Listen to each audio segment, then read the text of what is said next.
The broadcast is now starting. All attendees are in listen-only mode. Hi, good morning, everybody. This is Alex from Ashton Benefits. Thanks for joining us this afternoon. I appreciate it. We're very happy to have a expert on the line with us from one of our best partners in the New York State disability space, and that's Karen Joseph with Guardian. Karen is been hitting the books hard, learning more about the New York State paid family leave, and we are pleased to share everything we know about the law with you today. And after the call, we're happy to schedule a time to speak with you about specific implementation programs or any type of questions you have related to your program. So, Karen?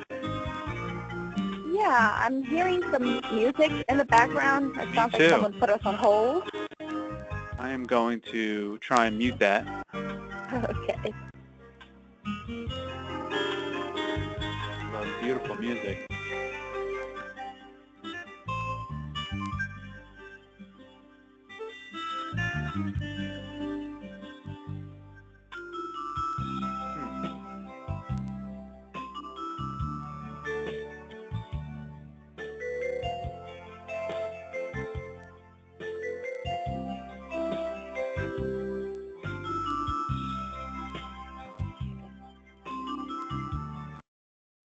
Okay, I think we're good.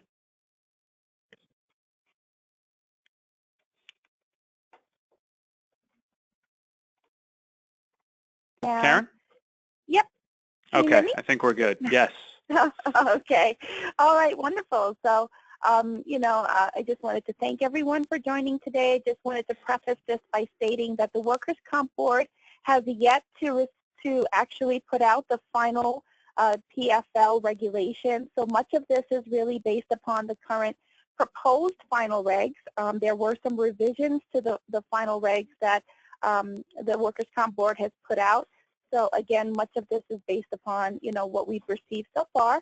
The Department of Financial Services, DFS, as you will hear it, has put out their final regulations as well as the rates that we're going to talk about today. So that is final. And again, to Alex's point, if there are any questions, definitely reach out to Ashton Benefits at the end of this meeting. So with that, we're just going to jump right in. And what we'll cover today is really the background on paid family leave, some details of the New York Paid Family Leave Law, some implications for your companies as it relates to paid family leave for 1/1/18, and then what is Guardian's plan for New York Paid Family Leave and New York DBL. And this is not going to be, limited to Guardian. It's really for any carrier that's currently offering DBL. If they choose to stay in the market, how is it going to impact their policies and their benefits effective 1/1/18? All right. So what is the need for paid family leave? Well, the truth is that most working Americans throughout the United States, only about 12% in the private sector have access to some type of paid family leave. So really, I think, Governor Cuomo and the board, as well as New York State, was really looking, how can we better our employees within New York State and give them some type of a job-protected time away from work that also would afford them income while they were out of work. So I wouldn't have to worry about, making my rent payment or my mortgage payment and or putting food on the table if I needed to take a leave to care for a family member. So, the benefits of paid family leave, it allows time for parents and children to bond in that first year of birth, which is so crucial to the baby.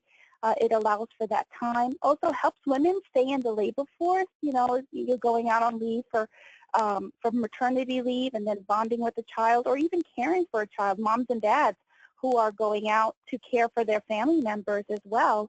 And it also leads to better outcomes for parents and children. And also it can increase worker morale and retention, because employees who are happy where they're working typically is not going to look for a new job outside of their current employer. So these are the cases for paid family leave benefits or paid parental leave benefits.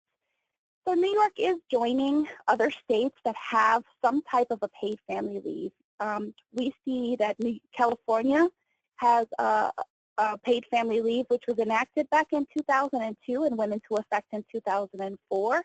And they did some substantial expansions in 2016, which will go into effect in 2018. So California, New Jersey enacted back in 2008 and became effective in 2009, as well as Rhode Island, which was enacted in 2013. So for those New York employers that have, employees that are coming in from different states like New Jersey and Rhode Island, that's something to think about.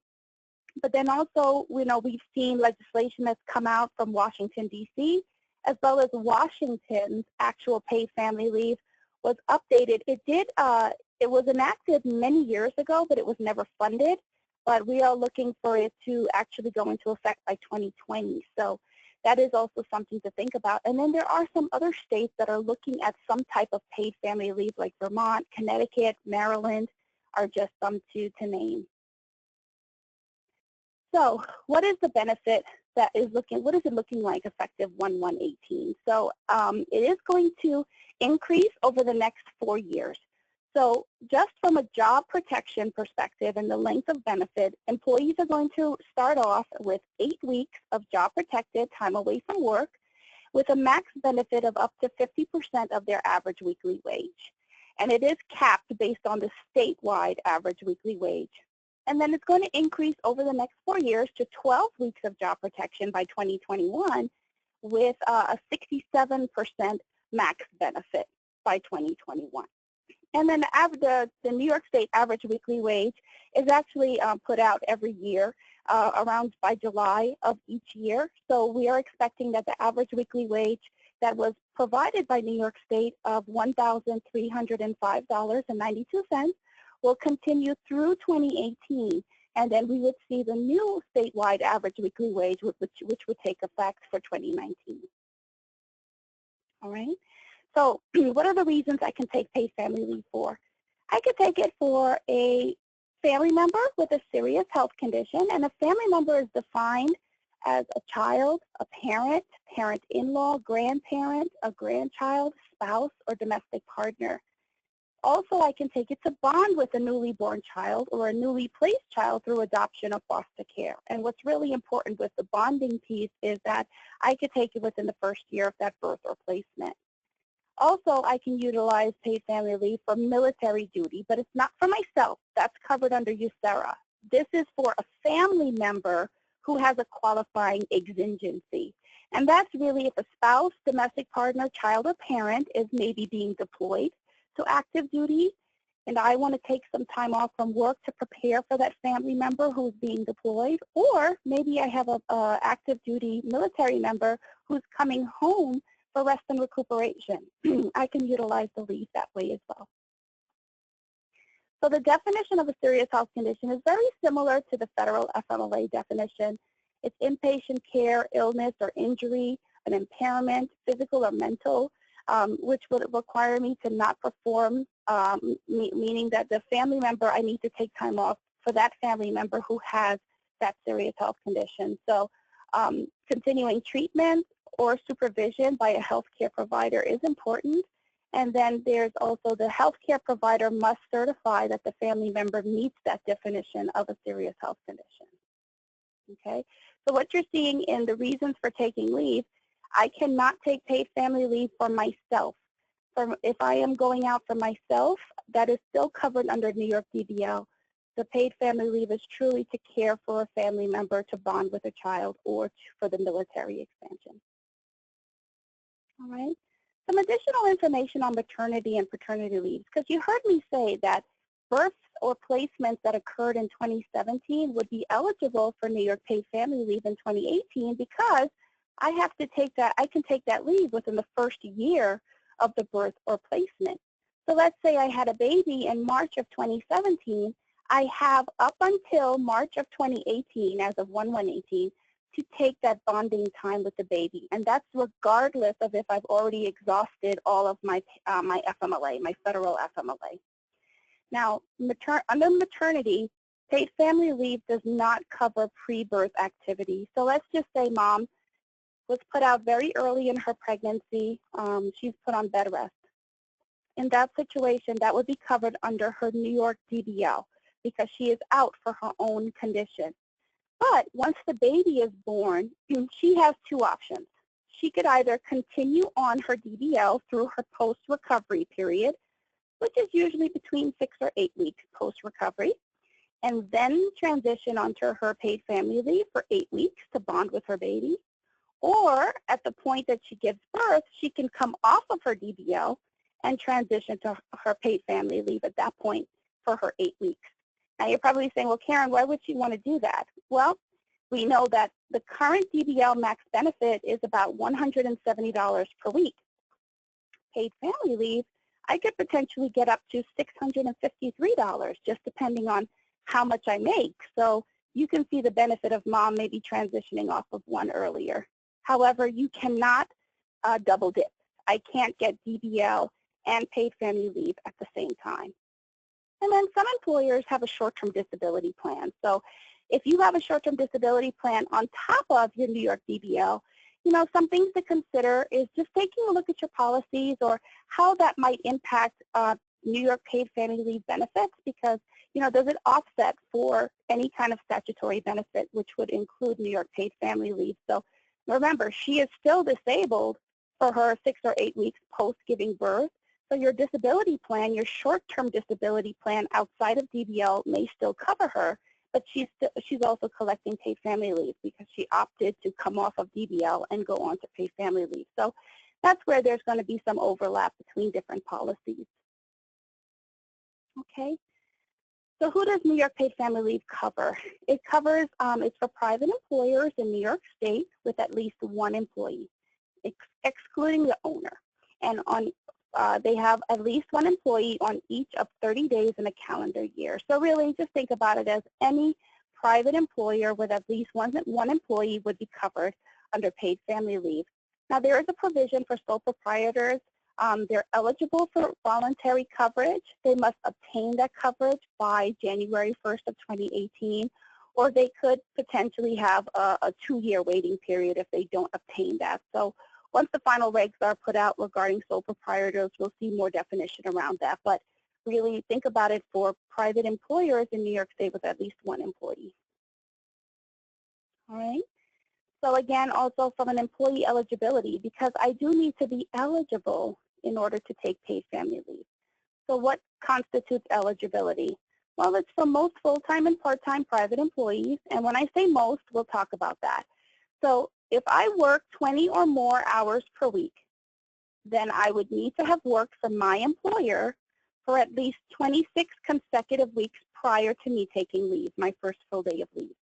So as long as I've been there for about 6 months with my current employer, then I can take paid family leave if I work over 20 hours.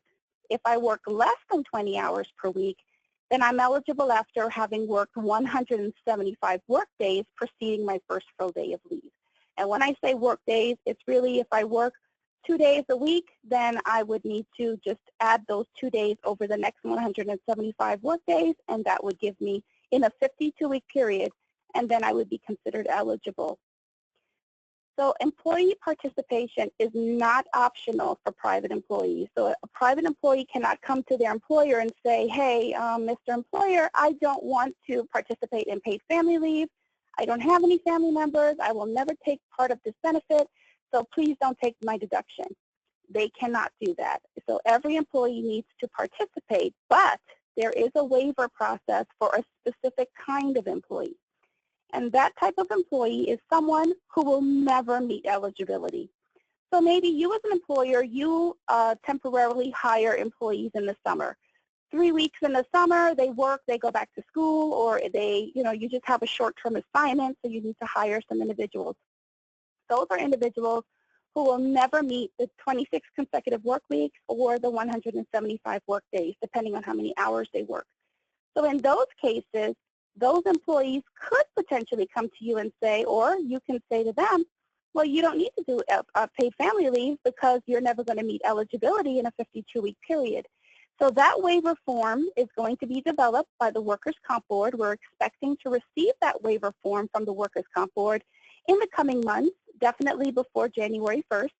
And that is a form that would be filed between the employer, the employee, and the workers' comp board. It's really not going to come back to your carrier, because that's the waiver that you're telling the workers' comp board you're not including that employee in the premium deductions and what's being redirected to your carrier. All right. So some provisions regarding New York paid family leave. Again, all of this is really pending the final regulations. So there's some language about spouses who both work for the same employer. So you might have that at your workplace, where you might have spouses working in the same for you. You cannot deny their leave. However, they just cannot take it at the same time for the same care recipient. So let's say spouses, they give birth to a new baby, and mom takes her time off, and she is taking her 8 weeks of paid family leave. What we're saying there is that dad just can't do it at the same time that mom is doing it, her paid family leave. He can take it at a later date. He just can't take it at the same time. And that's only if both spouses work for you. Okay, if they work for different employers, then they could take it at the same time, because there's really no impact to you. Also, changing employers. So you heard me say I need to work for my employer for 26 weeks. If I left my employer, even after I obtained eligibility for paid family leave, and let's say I moved to another employer that is a covered employer for paid family leave, I actually need to requalify for New York paid family leave at that point. So I need to become re-eligible by meeting the 26 consecutive weeks or the 175 days in order to be eligible with that employer. Also, intermittent paid family leave is allowed for all reasons. That includes for bonding with the newly born child. And I can potentially have multiple intermittent paid family leaves open at the same time, because as we know, intermittent leave, it's not, I'm only taking it when I need it, right? So I might need Mondays to take my child to doctor's appointments for his asthma, and then Fridays or Wednesdays, I need to take my mom to her chemotherapy appointments. So that's an example of me having different intermittent paid family leaves at the same time. It does not increase my benefit. I only get one 8-week benefit in a 52-week period. It's just an example of the complexity that is added here when it comes to managing paid family leave in conjunction with, your existing policies. Also, workers' compensation. So the one provision about paid family leave is that I cannot be disabled from work and out completely, not receiving any kind of pay or working with my employer and receive paid family leave. However, I can potentially be on partial work comp. So I am working 2 days a week, and in those situations, I can potentially qualify for New York paid family leave. However, again, if I'm totally disabled, then in that situation, I would not be able to collect both. All right, so funding. So this is the big part. How am I going to fund paid family leave? So New York State Department of Financial Services sets the New York paid family leave rates, and it was released on 6/1 of 2017. So the employee contribution for 2018, the rates are based on the employee's actual salary. So when you're looking at it, it is the 2018 weekly contribution rate is 0.126% of the employee's weekly wage. And there's a cap. So it's capped based on the New York average weekly wage, which is estimated at $1,305.92. So I'm going to give you an example of how we're going to calculate that. And we're looking back 8 weeks when we're looking at the employee's contribution. So example 1, employee 1, their annual salary is $67,000, which equates to about $1,288 per week. If we do the premium calculation, that equates to about $1.62. So that's how much, that's the amount that you will be deducting from that employee's weekly paycheck so that you can then redirect that premium. That's the premium that we as Guardian would be charging you. That's the max that we can charge you for their paid family leave. But here's an example of employee 2 that makes $90,000 a year. That equates to about $1,730 per week. Well, we're going to calculate that, and that equates to $2.18 in premium. However, there's a cap, the cap of the statewide average weekly wage, which is $1.65. So So for that example, I can only deduct up to $1.65 per week for that employee. So just think of it this way: the statewide average weekly wage of $1,305, which equates to a little bit over $67,000. If the employee makes over that amount, the most you're going to take out is $1.65 per week. All right. So you've probably been hearing a lot about, or your current payroll vendors are saying, well, I'm going to be starting those deductions as of July 1st of 2017. You're probably saying, well, why would you start that as of July 1st of 2017? And here's the thing. We believe that the Department of Financial Services was really trying to look out for self-funded employers who need to pre-fund their program before January 1st of 2018, so that when that first claim comes in, they're able to pay that employee for their time off. So employers may begin, but is not required to begin payroll deductions as of July 1st. New York Paid Family Leave is funded through those payroll deductions that we're talking about, and that's the maximum amount we can charge you. It is community rated, so every carrier has to charge you the same amount. Now, there could be some differences. Let's say you purchased an FMLA program with your carrier. Guardian offers that. There are many others that offer that. So that might be an addition, but standardly, when we're going to be billing you for your paid family leave, it would be up to that maximum contribution that your employees are providing. Now, some employers may elect to fund the program. We don't know the taxability impacts yet. We're still working with the IRS to determine if is it pre-tax, is it post-tax. So I know a lot of you might have questions regarding that, but that is still to be determined. And then also, employee contributions can begin as of the first date of hire. So they don't have to become eligible in order for you to start those contributions. From the point that I'm hired with that employer, you can start taking out the contributions so that in 6 months or 175 days, when I do become eligible, my plan is funded. So now I can actually apply for leave. So that's really the intention there. Now, if you pre-fund that type of employee, that's really what it's called, you're pre-funding it, and that employee terminates and they go to another employer and they say, well, I want to be reimbursed. No, you are not required to reimburse an employee for the contributions that you have collected.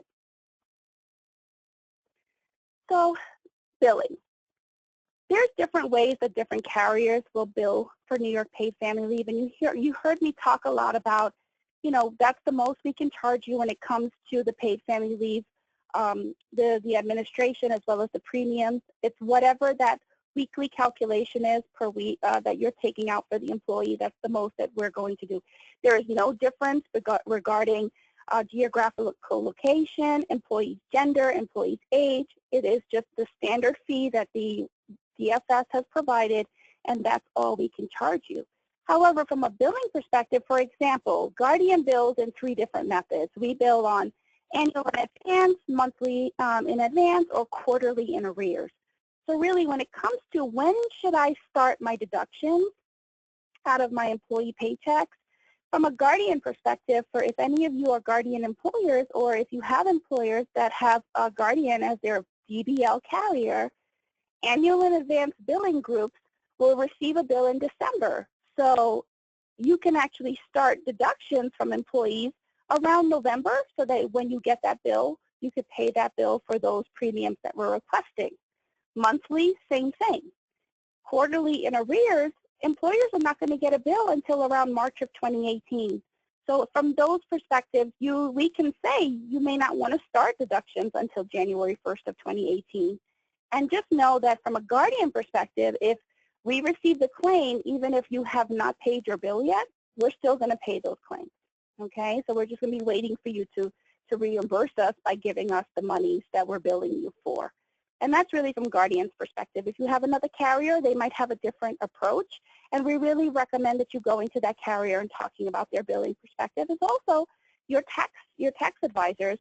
You know, if you start or choose to start to deduct premium payments on July 1st of 2017, as the DFS has recommended for some employers, you know, collecting that premium and having it somewhere, you know, that might have tax impacts. So you might want to talk to your tax advisors about that. Okay, And then employer submits the premiums that you collect directly to Guardian on a self-reported basis. So that's the way we do that. All right. So benefit payments. So when an employee does request paid family leave, it will be at up to the 50% of an employee's average weekly wage, up to the max of $653 per week. So here are just some examples of what is that benefit going to look like to that employee. So if I'm eligible for leave, and let's just say I applied for leave to care for my family member, and it's a continuous leave. I make $67,000 per year. That equates to about $1,288 per week. Then my max weekly benefit would be $644 because I'm under the $653 average weekly wage. So in that case, I would get $644. Okay. In the $90,000 example, they make about $865, which is 50% of their weekly wage. In that situation, they would only get the max of the statewide average, which is the $653, which is still a richer benefit than New York DBL. All right. So here are just some claim scenarios that you might see come 1/1 of 18. So employee gave birth on January 1st of 2017. Remember, I have to take that leave within the first year of the birth of the baby. So as of 1/1 of 2018, that 1 year would have expired. So I am not covered for any leave unless my child is ill or I need to care for another family member. Obviously, I would still get my 8 weeks of benefit. But for bonding, I would not have any benefit.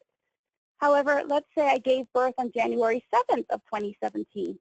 In that situation, I would only have 6 days of leave from January 1st to January 6th because as of January 7th, the baby would be 1 year old. Employee has adopted child placed in their home on December 20th of 2017. So in that example, I would be covered for my max of my 8 weeks benefit because that leave would not, my leave year would not end until December 20th of 2018.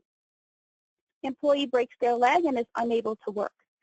That's not covered under paid family leave because they're out for their own condition. That would potentially be covered under New York DDL or another disability policy.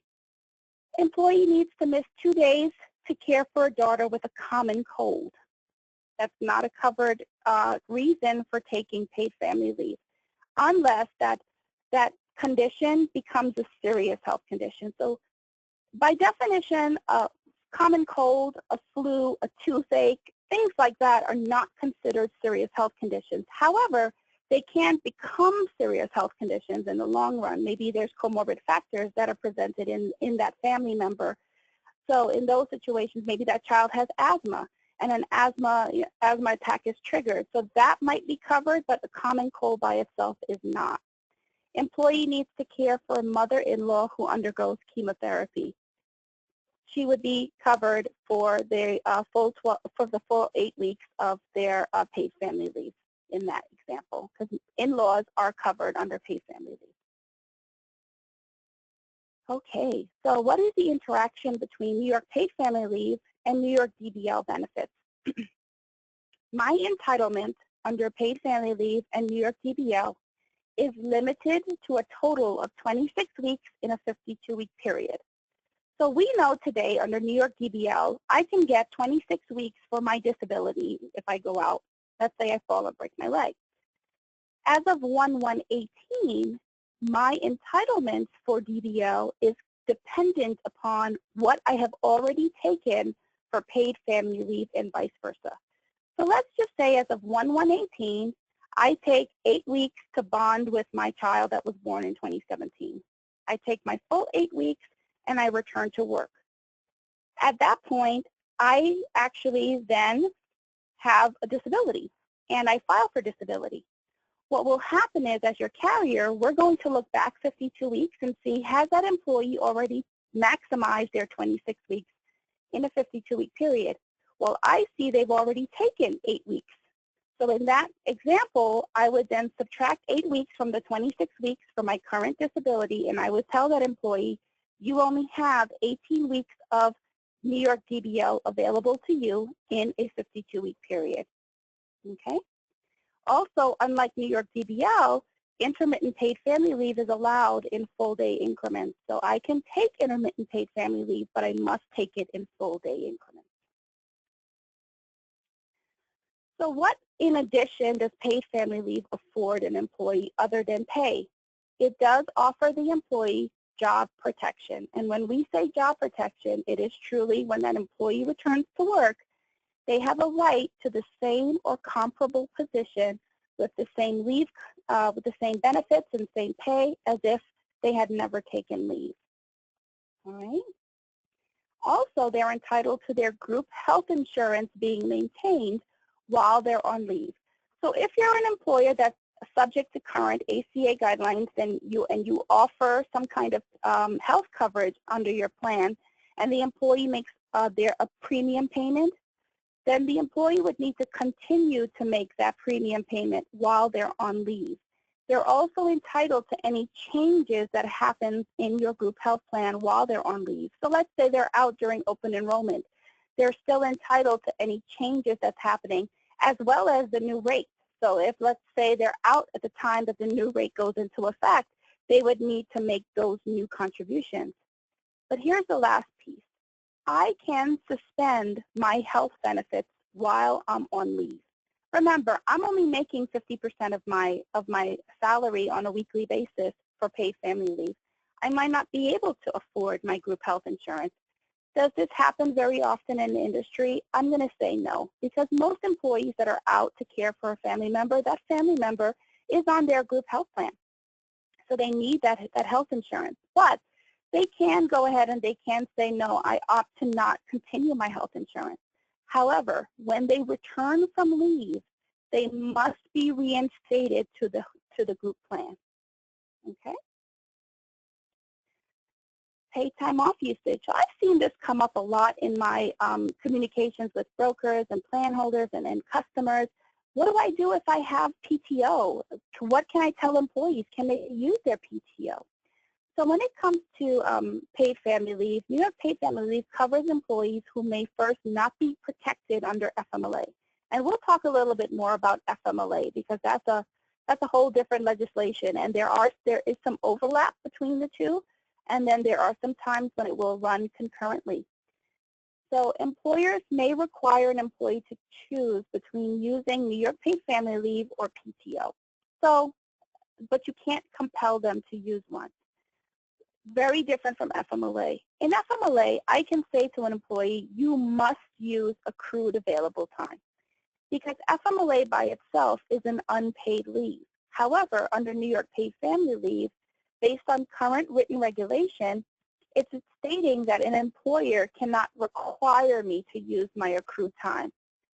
You must give them the option to use either their PTO or their paid family leave. So I like to give you examples. An example is I go out on leave for 8 weeks to bond with my child. The employer says you have 4 weeks of vacation. You can take your 4 weeks of vacation and receive 100% of your pay, and then for the rest of the 4 weeks, you could take that at the 50% PFL benefit. So you heard me say 4 weeks of vacation and then 4 weeks of PFL. I don't get an additional 8 weeks of PFL because I've already used 4 weeks. Because an employer can actually request reimbursement from the carrier for any time that they have paid the employee their 100% of their pay. But it's only up to the max benefit that the employee would have received. The other thing is the employee, regardless of how the employee chooses to be paid, they retain their reinstatement rights. So they still have that job protection. They still have their benefits protection regardless of how they chose to be paid. So you heard me say we're going to talk about those differences between FMLA and New York paid family leave. The first thing is FMLA has different employer size criteria. Paid family leave is 1, FMLA is 50 or more employees. The work requirement, eligibility for FMLA, I just need to have worked for 12 months, 1250 hours, or at a work site with 50 or more employees in a 75-mile radius. New York paid family leave does not have a radius rule, and it's just 6 months or 175 days. So you can have situations where an employee is eligible for paid family leave but has not been with their current employer for 12 months to meet the FMLA. Also, paid family leave does not cover your own serious health condition, but FMLA does. And there's covered reasons like grandchildren, grandchild, parent in-laws, domestic partners that are covered under paid family leave that's not covered under FMLA. So you're probably saying, well, Karen, well, what's the impact to that? You know, can't I just count it as FMLA? And the answer is no. The Department of Labor does not recognize reasons for leave that is not defined within the federal regulation.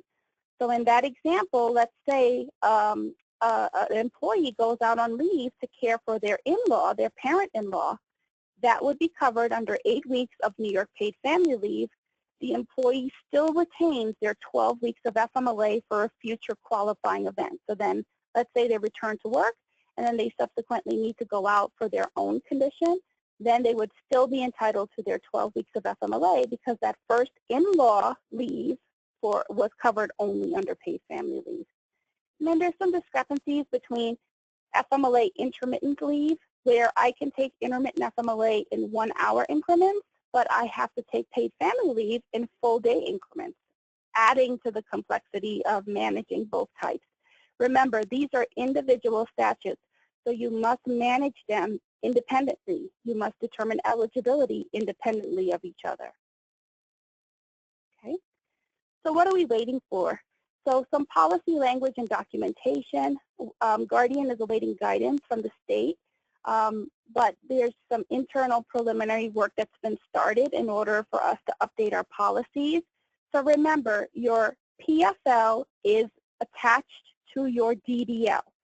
So if your DDL is today in force with, let's say, Shelter Point, then your paid family leave will be with Shelter Point. You cannot decouple that. You cannot have your DBL with Shelter Point and your PFL with Guardian. They must go together. So that is something that Guardian is doing for our existing plan holders. We are looking how can we update their policies, their existing DBL policies, by adding the rider. That will become effective 1/1/18.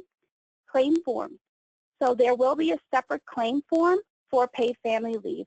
So once that is released by the Workers' Comp Board, we're expecting a request for leave, which would probably be a PFL-1, and then a subsequent certification form. So we would need to be able to receive some kind of a certification form from the healthcare provider if they're caring for a family member, or some kind of proof of birth or proof of placement for adoption or foster care, and then the military orders, for example, for exigency. So employees will be required to provide that type of certification to Guardian or to the carrier so that we can go ahead and approve benefits.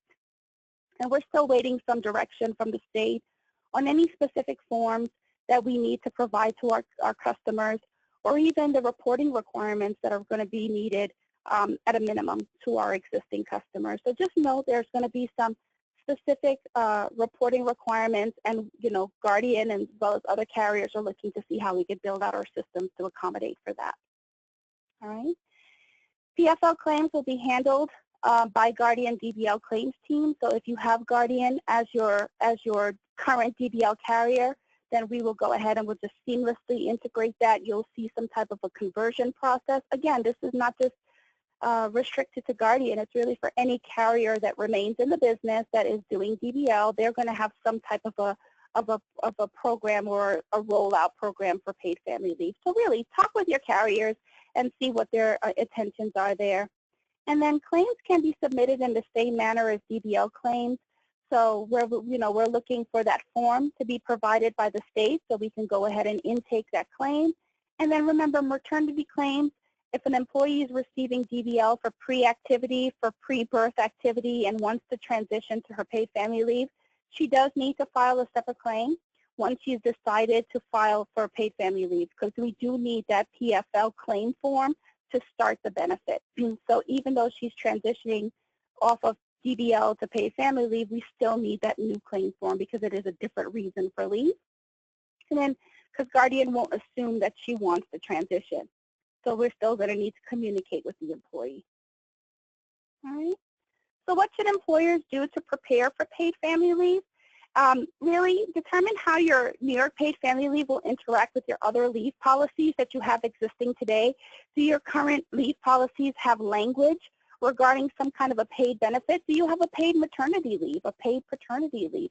Those are all leaves that really can run concurrently with paid family leave or supersede it. Maybe you already have a very robust internal policy that employees are going to get 100% of pay through your company policy. And you don't need to change those. It's really about the job protection and the health benefits protection. You want to make sure that is maintained.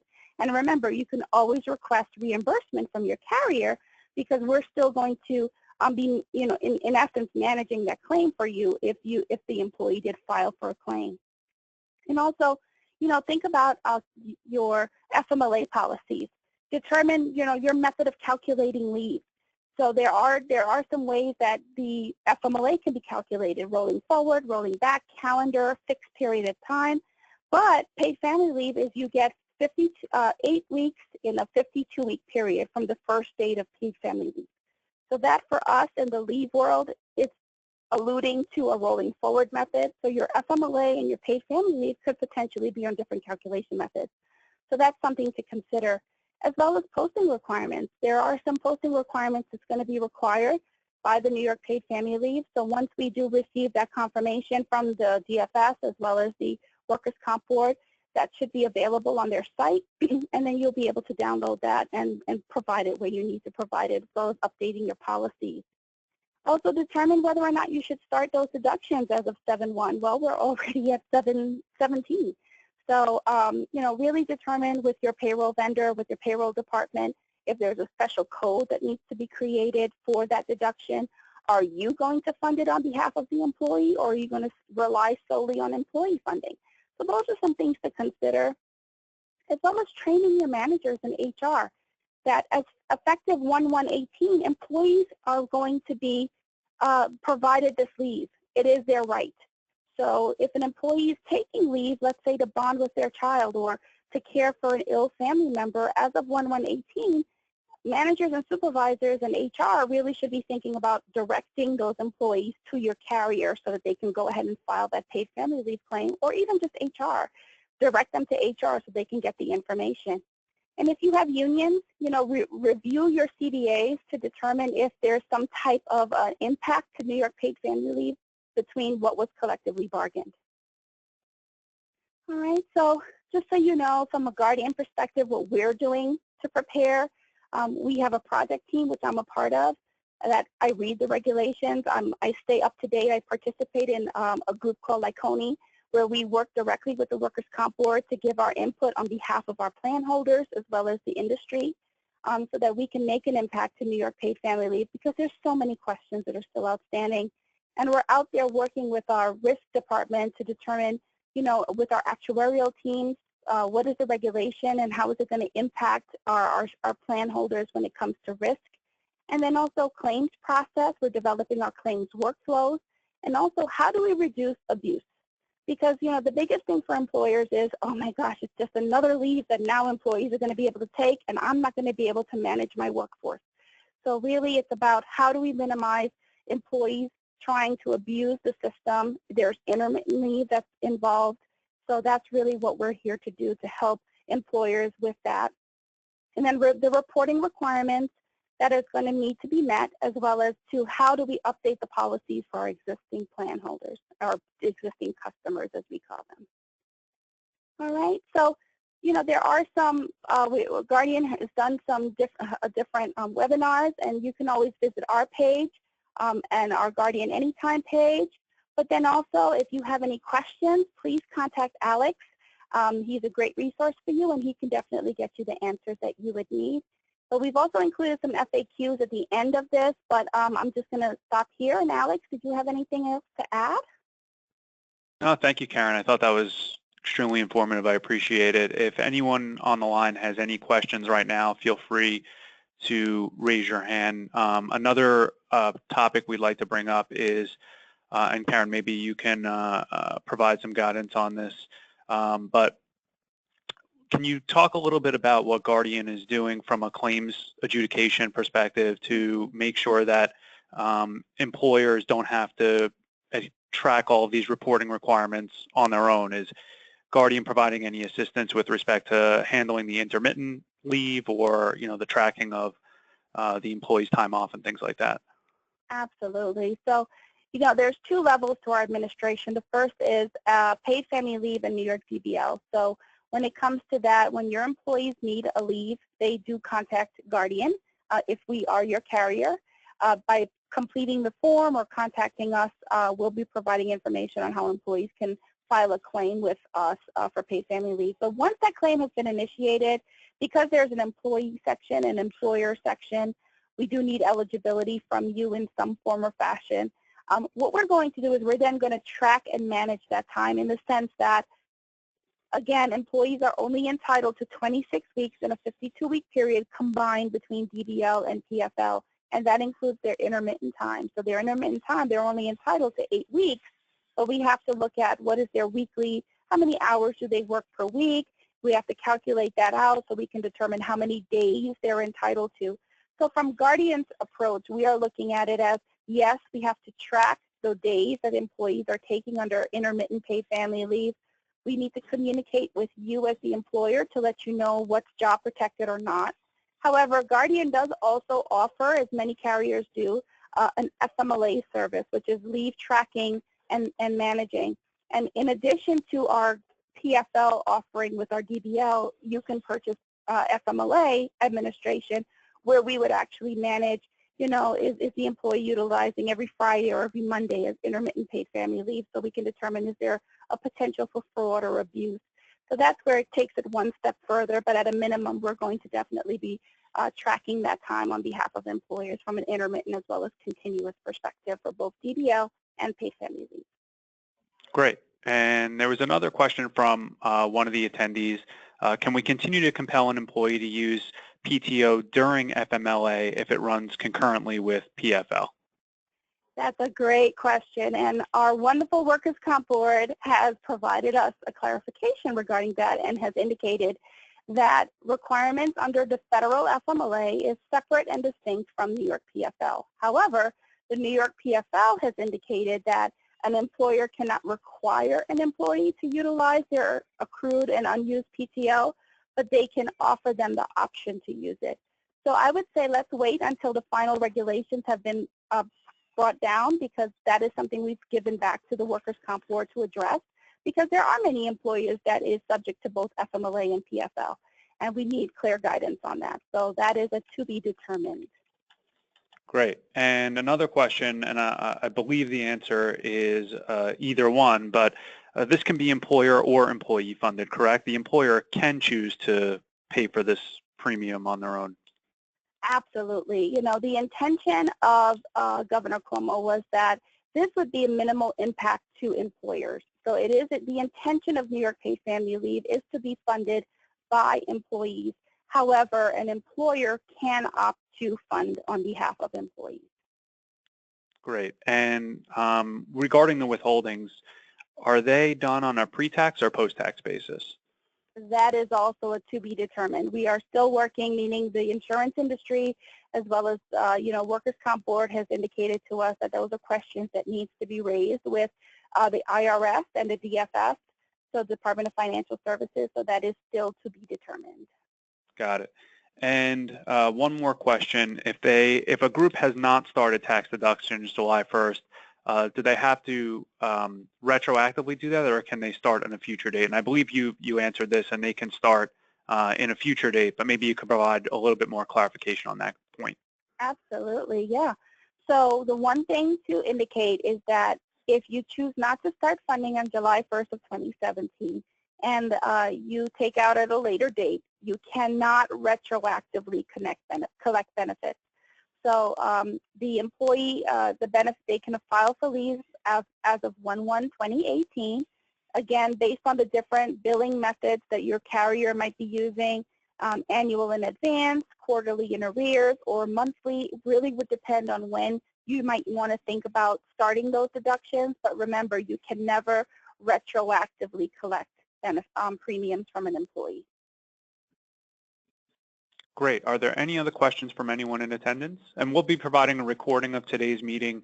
And again, if anyone has any questions or wants to evaluate their current program and how their current carrier, or if you're with Guardian, how Guardian is going to add PFL to the program, please contact us and we'll be happy to schedule a time to speak with anybody individually.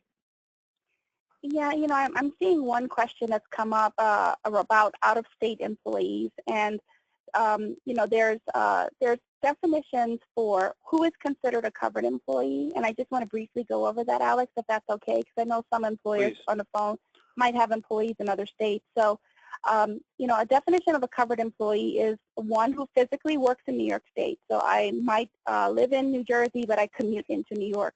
So in that situation, I would be considered, and I report into a work site in New York.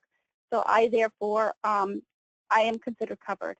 I also am considered covered if I work from my home in New York, but maybe my employer is in, let's say, Kansas. In that example, because I'm physically working out of my home in New York, I'm considered a covered employee. There's a last one that is where we've gone back to the state just for clarification, because the last one is employees who do not physically work in New York. They might physically work from their home in another state, like Kansas, New Jersey, and in those situations, they do not have a work site to report into. The definition today in the regulation states that if I physically work from my home and I do not have a work site to report to, but my employer, whom I get direction from, is in New York, then I would be considered a covered employee. That opens questions on, well, what state leave laws do I offer? Do I offer New Jersey for those New Jersey individuals? Do I offer California for those California people? So that is the last one that we are seeking clarification from the Workers' Comp Board. Okay. Great, very helpful. Yes, we will be providing a copy of this presentation if you'd like. So we'll do that after today's call. But are there any other questions before we conclude? Okay, great. Karen, thank you so much for your time. I appreciate it. And thank you all for attending, and look forward to speaking with you all soon. Enjoy the rest of your day. Thank you for having me.